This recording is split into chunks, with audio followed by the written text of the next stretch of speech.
ಪಶ್ಚಿಮ ಏಷ್ಯಾದ ಪ್ರಸಕ್ತ ಭೌಗೋಳಿಕ ರಾಜಕೀಯ ಸಂಘರ್ಷ ಮತ್ತು ಪೂರೈಕೆ ಸರಣಿ ಮೇಲಿನ ವ್ಯತ್ಯಯಗಳ ಸವಾಲುಗಳ ನಡುವೆಯೂ ಭಾರತೀಯ ರೈಲ್ವೆ ಈ ವರ್ಷದ ಮೇ ತಿಂಗಳಲ್ಲಿ 145 ಮಿಲಿಯನ್ ಟನ್ ಸರಕು ಸಾಗಣೆಯನ್ನು ಮಾಡುವ ಮೂಲಕ ಮಹತ್ತರ ಸಾಧನೆ ಮಾಡಿದೆ.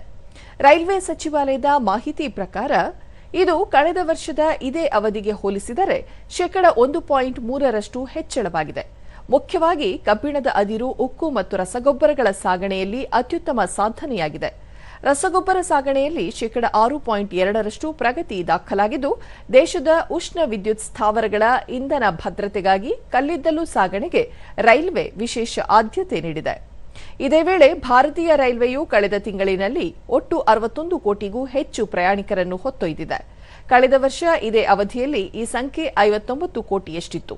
ಪ್ರಮುಖವಾಗಿ ಉಪನಗರೇತರ ವಿಭಾಗದಲ್ಲಿ ಪ್ರಯಾಣಿಕರ ಸಂಖ್ಯೆ 28 ಕೋಟಿಯಿಂದ 30 ಕೋಟಿಗೆ ಏರಿಕೆಯಾಗುವ ಮೂಲಕ ಶೇಕಡ 7.4ರಷ್ಟು ಗಮನಾರ್ಹ ಬೆಳವಣಿಗೆ ಕಂಡುಬಂದಿದೆ.